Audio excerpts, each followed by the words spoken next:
तालुका माझा न्यूज मध्ये आपले स्वागत। तर टाकूया एक नजर शहरातील काही बातम्यांवर। सर, मानेरी गावची जय म्हसोबा गोविंद पथकाने आज सरावाचा शुभारंभ केला, तर त्याला काय मार्गदर्शन करतात? खरं तर मला जी माहिती महेशने आणि जय म्हसोबा गोविंद पथकाच्या परिवाराने दिली होती, त्या माहितीनुसार मला असं समजलं की यांची सुरुवात 1994 साली झालेली आहे। 32 वर्ष आज झालेली आहेत आणि या 32 वर्षामध्ये त्यांनीसुद्धा अनेक चढउतार पाहिलेले आहेत।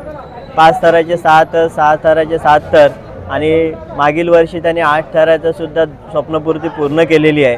आणि खरोखर त्यांचं हे यश वाखाणण्याजोगं आहे की एका अशा भागामधून हे गोविंदा पथक त्या गोविंदा पथक प्रतिनिधित्व करतं की ज्या भागामध्ये अतिशय दहाकड दंडाकड अशी मुलं आपले दिनभराचं कामकाज सांभाळून संध्याकाळच्या रात्रीच्या वेळेला वेळात वेळ काढून प्रॅक्टिस करतात आणि जे स्वप्न ज्या गोविंदा पथकांना ते टी व्हीवर पाहतात त्या गोविंदा पथकाप्रमाणे आपलंसुद्धा गोविंदा पथक या टी व्हीवर एक दिवस झळकावं अशी त्यांचं स्वप्न होतं आणि त्यांचं स्वप्न गेल्या वर्षी पूर्ण झालेलं आहे। आणि मी नेहमी हनुमंतचरणी प्रार्थना करेन, आमच्या जय जवान गोविंदा पथकातर्फे मी प्रार्थना करेन। आणि विशेष करून संदीप ढवळे सरांनी जे तुम्हाला सगळ्यांना परिचित असतील की काही वर्षापूर्वी 8 थर लावणारे फार कमी गोविंद होते, 9 थर लावणारे एकाच दुसरा गोविंद होता। परंतु संदीप सरांनी नेहमी सर्वांना हेच सांगितलेलं आहे की तुमच्याकडचं जेवढं ज्ञान आहे ते तुम्ही वाटा।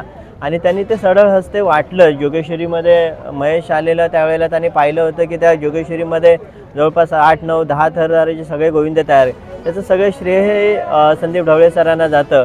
आणि त्यामुळे संदीप ढवळे सरांनी महेशला पण सांगताना असं सांगितलं की तुम्हीसुद्धा या स्पर्धेमध्ये ज्यावेळेला उतराल त्यावेळेला त्याचे स्वप्न बघा आणि त्या स्वप्नासाठी नेहमी प्रयत्न करत राहा।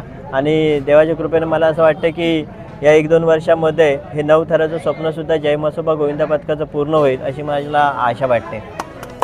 ताज्या घडामोडी पाहण्यासाठी आपल्या चॅनलला सबस्क्राईब करा, लाईक करा, शेअर करा आणि बेल आयकॉन दाबायला विसरू नका।